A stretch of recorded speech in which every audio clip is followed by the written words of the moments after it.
Well, welcome, guys. Another week with the live stream. We're actually a day late, unfortunately, with this. No, we're day. Yeah, we are a day late. Of course, we are. Yeah, we are. Yeah, but unfortunately, we had a court case we had to go to sort things out, so had to put it off. But no, welcome, and yeah, today we're going to talk about downturn or depression. Which will it be? And of course, I think we all agree that it's going to be more of a downturn than a depression. But you just never know, do you? So I guess we'll have some interesting conversation about that today, and really focusing on I guess the interest rates and house prices. House prices really. I mean, we're not seeing the most of it. That'll be down the track, but yeah. So today I've got with me Ryan, Himanshu, and James. So yeah, guys, Hello. what's your thoughts on downturn or depression? Let's get a sort of thing. Are we downturners? Are we depressions? Are we up in the air? We are in a correction. Correction, yeah. So Yes, we're that's in a correction. I think the main, the depression talk. Let's see, but I don't think we're there simply because the fundamentals of property is hasn't gone anywhere in terms of the lack of supply, the huge demand. We can see that especially in the rental market at the moment, with the way rents have gone up over the past few months. Some places by a ridiculous amount. Yesterday, I was looking at a particular project, which is a shared accommodation, purpose built, small sort of studios or bedrooms, and they are now renting with all bills included from 14 or £1,500 starting, yeah, going upwards of 1,800, £1,900 a month, which is a huge amount of increase.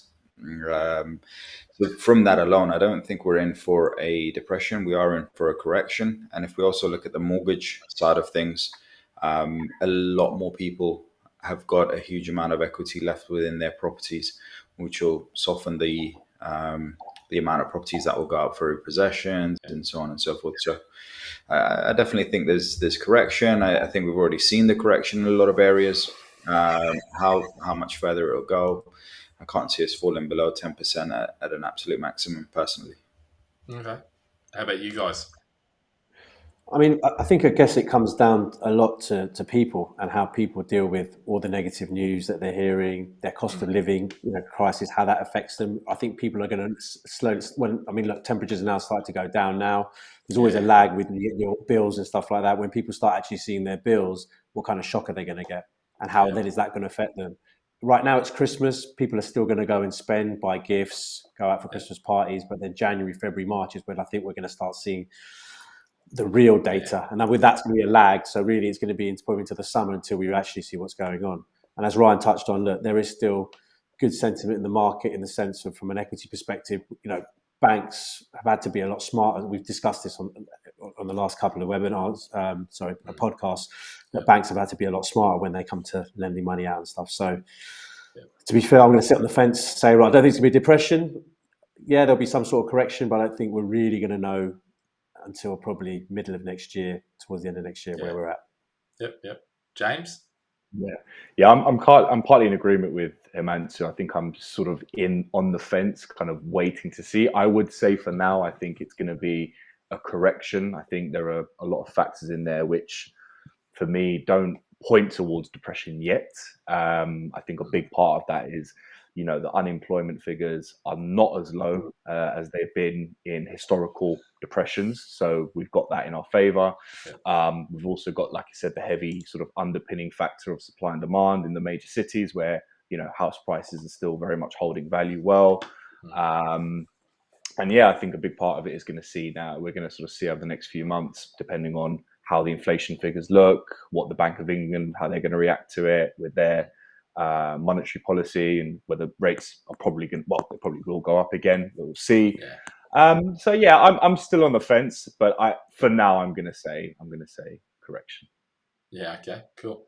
It's interesting actually because I was just I haven't got the article here, but there was an article today in Australia because I'm in Australia right now, and it was talking about how they think that house prices will rise 9% because based purely on the fact that they think that whilst there might be a few more rate rises, they think that it's actually going to come down quite quickly again.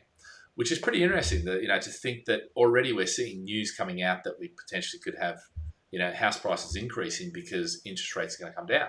And it's interesting. I'll pull out a table in a minute, and when you look at like all the fear mongering that's going on, it's amazing actually, because when you look at the stats, and I'll bring up the table now and I'll just show you. So this is the table, and if we have a look, so this is the past few years, and you can see the yellow line is anything that's below 3%. All right, so we've got 3%. 2008, 4%. Was 2008 again. Yeah. But then when you go to get to 5%, and this is base rate, okay, so you may have been a pay rate above that, but you can see we're going all the way back to 2000. If you want to go to 6%, you're going all the way back to 1998. 7%, you're going all the way back to, prehistory, 92, yeah, and 8%, 9%. So you can see significant changes in 92, But it's interesting because you've actually got to go back to get to 3% again. You actually have to go back to 1954. Yeah. So you can see this is quite significant. Yeah. I'm not even there yet. I can't move my mouse quick enough. 70, here we go. Come on. Yeah, we're there. So you're in 1954 before you get that. Now, interestingly, when you had those sort of rates, you had threes quite regularly. There's a few threes in there. There's a few. I gave up doing the threes because I realized how many times there was at threes. This is 1906. This dates back all the way back to 1694, I think it is, or 1654. You can see rates were quite low. So we come through a period whereby, well, we didn't, but probably my parents did, and each of you guys' parents did, where rates, we had 10%, back there in the 70s. We got 10s, 11s, 12s. We had 17s there at some point in here.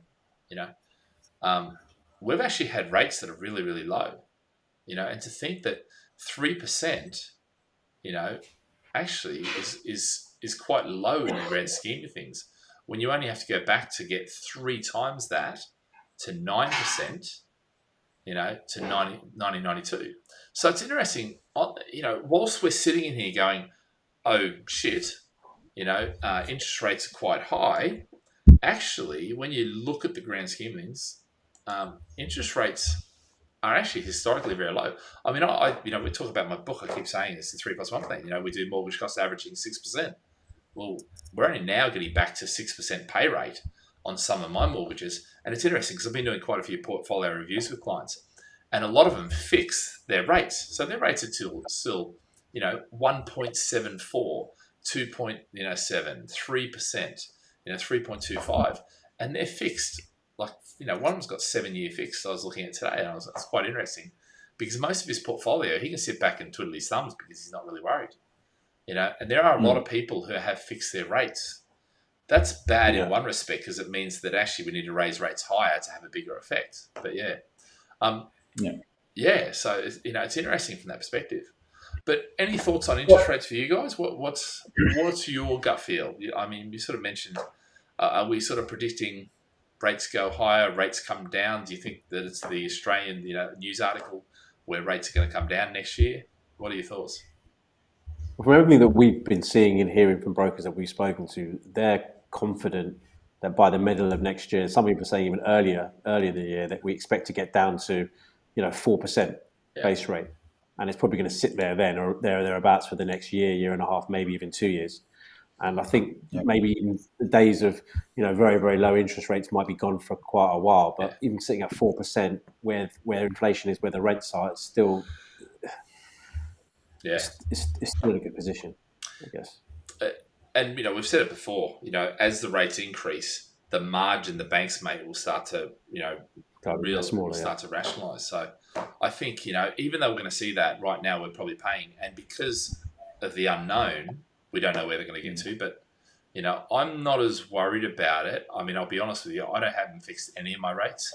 Part of that was because I was too bloody busy doing other stuff, but part of it was also that actually there's 10 or so properties there that I was going to get rid of that are just in crappy areas that I don't think are ever going to go. And, as I say, never sell with the asterisk mark. And the asterisk is never sell while there's fundamentals. Well, these places I feel don't have fundamentals, so I'd rather just flick them off and get rid of them. Even though actually now the rents are going up and have been going up, which is quite good. Yeah. We really are. And now we're really having to push those rents because the mortgage has gone up. We want to try and get the landlords back into a profitable position, because a lot of them aren't in profitable positions necessarily. Certainly on properties they've bought, more recently. But yeah. And that's exactly why I think there'll be a correction as well again, Brett, with this mortgage interest rate. As you rightly said there, a lot of people are still in fixed rates. And in these sort of high interest rates, if you like, well, when I say high compared to what we've been used to over the past 10, 15 years, you have, you're going to have a proportion of people that will want to sell their properties, but simply either won't put it on the market because they're not going to get the value that they need to sell it at. Yeah, the value that they need to sell it at. Sorry, okay? Keep talking. That was me stuffing. Yes, I don't know what happened. So they're not going to get the value that they're going to get. So those properties aren't going to come into the market. Your buyers out there on the second, I'm going to talk second-hand market, because I truly do believe we have now more than ever gone into two completely separate markets between the second-hand market and the new build market. Yeah. The second-hand market will probably see a big sort of hit because it's got a couple of aspects. Interest rates and stuff is one side of it. The other side of it is the EPC and the whole push for more energy efficiency, greener housing, and so on and so forth. A lot of properties will not fit within that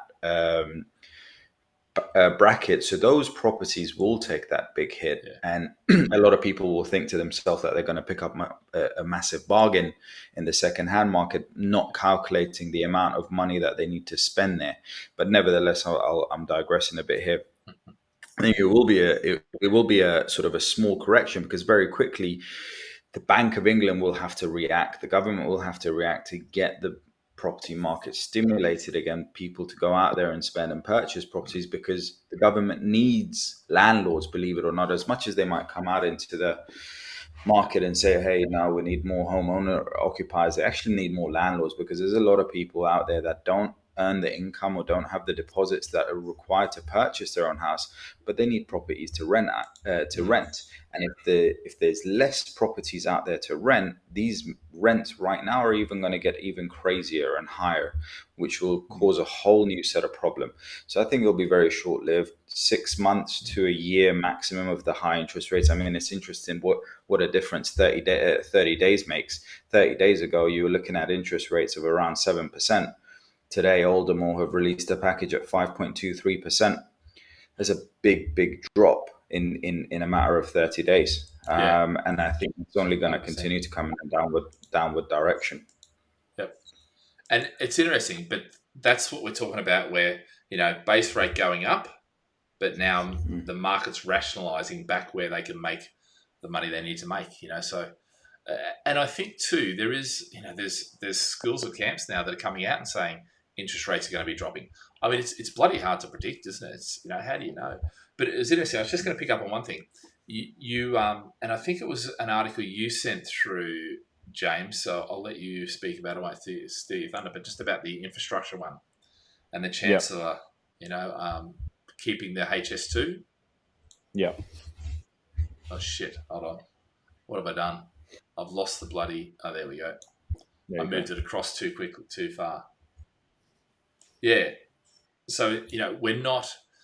I guess, this one, we're not cancelling the HS2, which is great news. Yeah. I mean, it's a big thing, because it's one of the biggest capital projects, well, probably anywhere at the moment, that's being delivered. And the other side of that delivery is a huge amount of money into the economy. So whilst temporarily, I guess, from a government point of view, they're saying it would save money if we counted it, they know the long-term benefits of it are also much more worthwhile. And we've seen from a property point of view and how much money that will bring into the economy, how much business that will encourage, how much movement of people and the transport connectivity will massively improved. So it will do wonders, not just for Birmingham, but for other parts of the Midlands, for London, for everywhere it's going to go. So yeah, overall, I think they're right. You know, they should be backing it. They should be sticking to it and allowing it to happen. So yeah, I'm completely in agreement to that. And I think any time you want to pull a country out of recession, what do? You invest in infrastructure, you invest in housing. You know, so the moment you cancel the HS2, as much as it is ridiculous how much it's costing, and how much the budget was originally, or the quote was, and now it's just blowing out to 3, 4, 5 times, whatever. Who knows what we'll end up with? Actually, it does keep a lot of people employed. It does keep a lot of paychecks going every month, which is what you need. You know, and whether it's building a railway or building a house, you know, that's the stuff that you want to do during a recession to stop you from, you know, the low lows. You know, yeah. And so just coming there, yeah, Ryan, you were chatting about the is it raising interest rate? Oh, no, okay, so sorry, not that one. It's this one, the 5-year. No. Yeah, I think you're talking about mortgage rates. You know, I mean, interest rates coming down, but this is actually the 5-year mortgage rates. If you have a look at them, you know, 1st of December 21 is the first blue line, then, you know, 23rd of September. I can let you talk about that anyway, but yeah. But this is the thing, Brad. The rates have actually recent this morning received an email from so I've got a financial reporter. So it's it will report every morning where interest rates are at with every bank. And just this morning, Aldermore released a 2-year discounted rate at 5.23 for residential mortgages. Now that is a huge drop, and ultimately they're going to need to lend out money because, you know, money needs to be circulated and moved around. That's not it yet. I don't know if they've updated it on there. No, yeah. I thought I'd see if I could get there, but no. No, it's on the financial reporter. But yeah, so mortgage interest rates will have to come down at some points, and lending and borrowing in general, because I don't think they're going to be able to control this inflation with just simply increasing the base rate, because everyone out there, apart from the politicians, seems to know that this inflation is beyond just the reckless printing of money. It is a supply chain issue. There is an issue with getting stuff out of China at the moment with this stupid zero COVID policy, and let's see how much longer this guy can survive. I see the uprising has already started. So yeah, so I think once everyone sort of gets a bit smarter here and says, well, actually, hold on, you know, these are the issues. Did Brexit have an impact on inflation in the UK? Getting things across the border over here. Once people start realizing these things and say, hey, hold on a minute, all we actually need to do now is give people the ability to go out and purchase this stuff, because the price is where the price is. And let's be frank, how many times will you see something that's 20 quid now, in 5 years' time, if inflation is dropped, it goes below £20? It probably won't be, because that's the base. It will just be, it hasn't increased that much higher than the 20 quid for that item. And you know, borrowing is going to just continue to increase. I mean, it was crazy. The other day I saw, I think, was it Deliveroo or Uber Eats has introduced Klarna, which is you can pay for stuff over 3 monthly payments. So to order your food, you can now split it over a payment plan. Now, Jesus Christ, what kind of world are you going to that the burger and chips and the fish and chips is paid on a 3-month payment plan? You'll own nothing and be happy for it, they say, hey?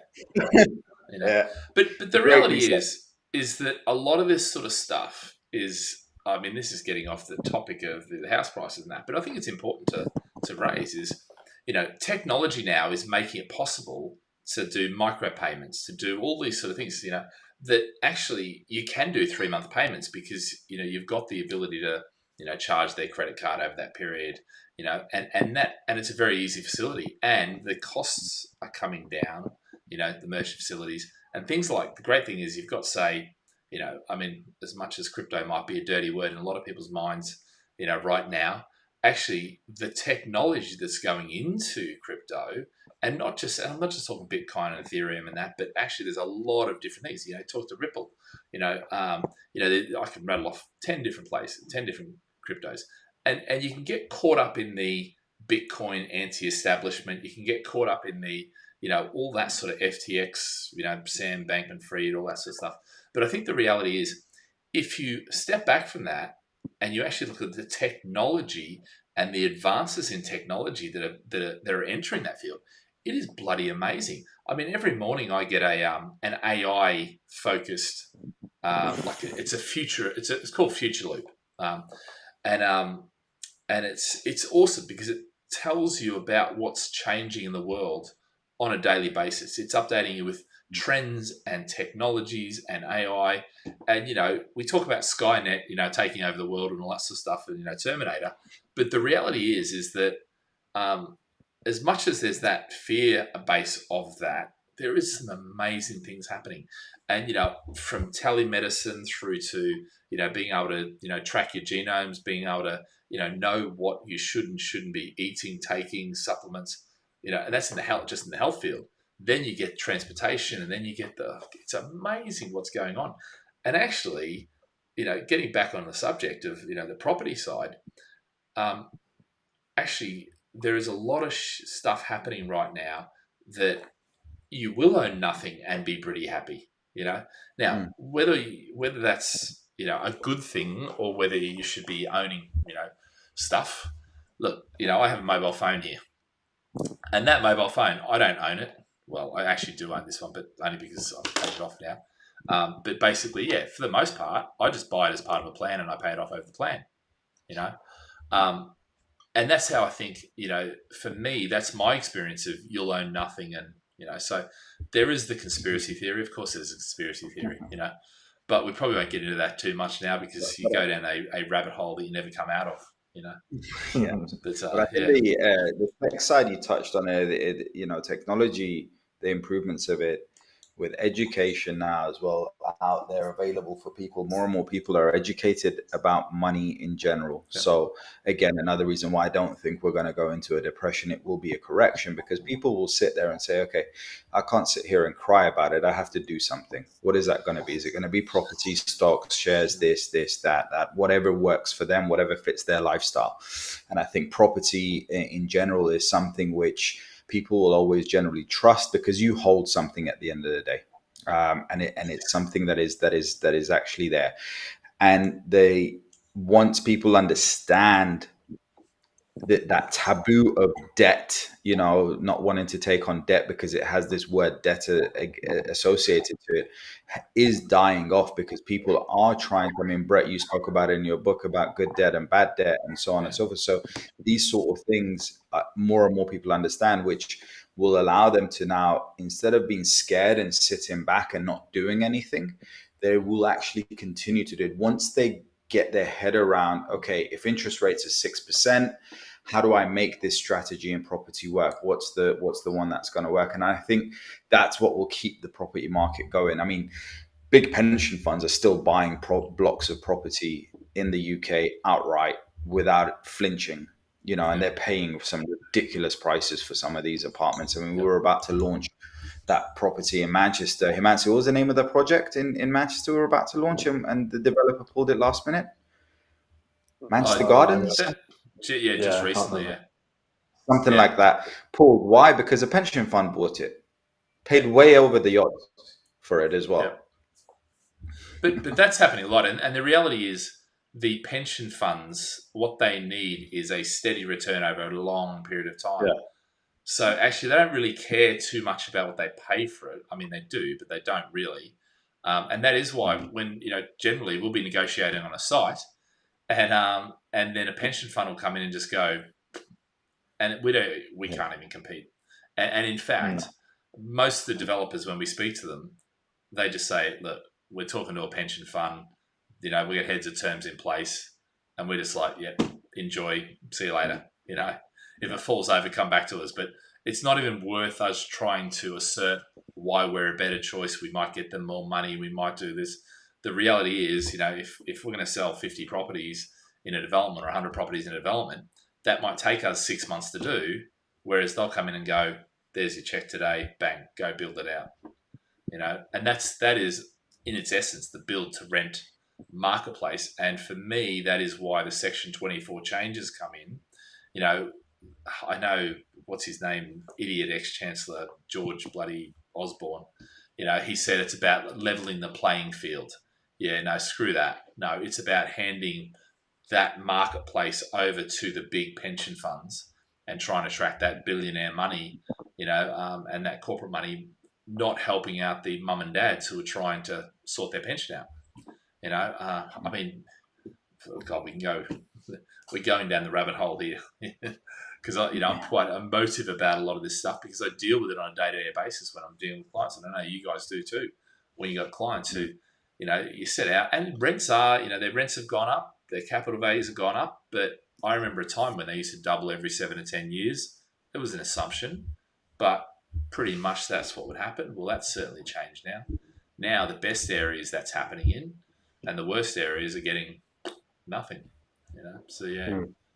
But back to recession or downturn. I mean, I think there is an element of we could go into a deflation. I think if you go to someone like Kathy Wood. Now, look, Kathy's copped a hiding and her ARK investment fund has copped a hiding. But, one of the things she's going on with is talking about how we could be in deflation. That it's not actually inflation's the problem. It could be deflation. And there's a lot of basis for this. My challenge with her is whilst, I think great, fantastic. I think actually her timing sometimes is off. Now, she runs a £1 billion fund. We haven't quite got £1 billion, worth of property yet. We've sold £1 billion. No, not £1 billion. Have we? No, we haven't. No, we haven't got £1 billion. Oh no, actually, I think we have. Yeah, we have 1,000. Yeah, yeah, we have. Yeah, we've sold £1 billion. So but the reality is that I think her opinion is an opinion that does get a lot of weight, and is getting more weight now. So whereas before it was definitely going to be a depression, definitely going to be a downturn.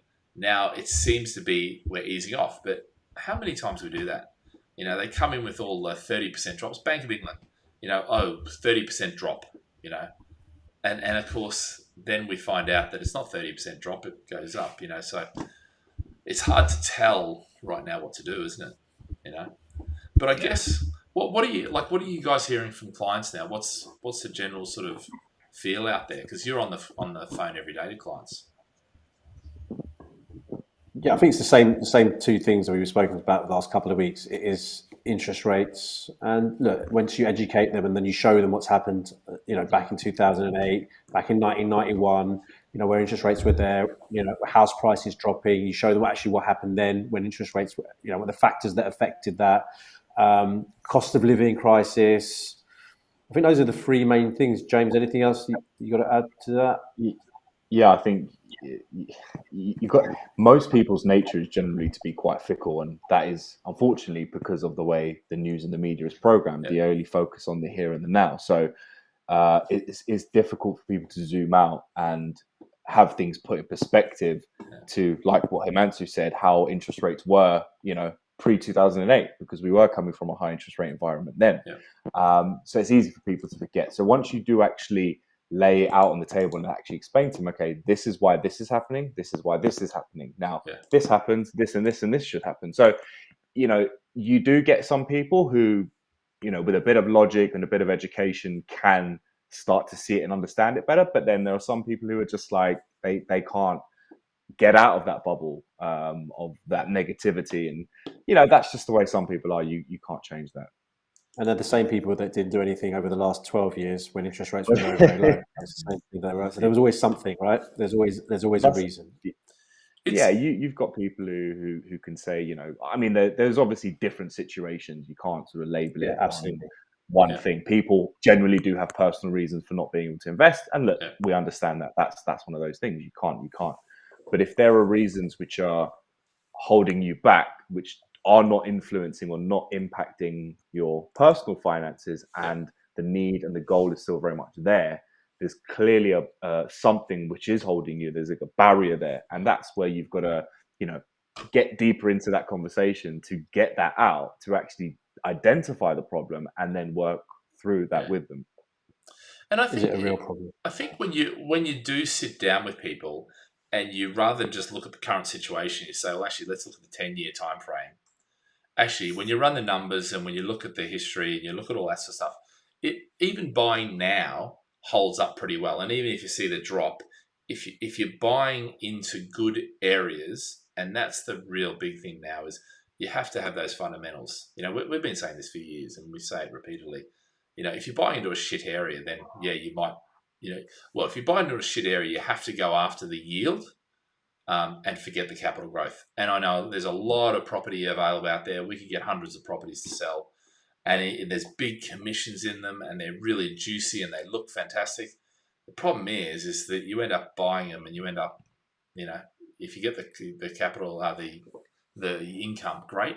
If you don't, which is more likely, that's where it sort of falls to bits. I mean, it's one of the reasons we've changed, and we've just stuck to the Londons and Manchesters, the Birminghams, and the major cities that there is, a lot of growth in, which we're still seeing, great rental growth.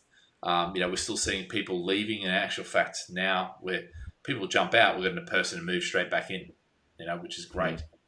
JLL actually predicted that for next year, Manchester, Birmingham, and I think Liverpool will still grow, not by a huge amount, a couple of percent, but still, because of how strong the rental market is, because of the fundamentals of the area, because of the undersupply, the occupancy rates, all those things, they still predict that there's good potential there. And I think that's pretty evident. And that's all you need.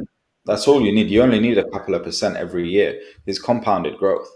Yeah. So if you just 2, 3, 4%, 1, 2, 3, 4%, and then during the good times you get a couple of years of double-digit growth, all of a sudden, you've 10x your money after 10, 15 years time, the money that you've actually physically invested into the thing.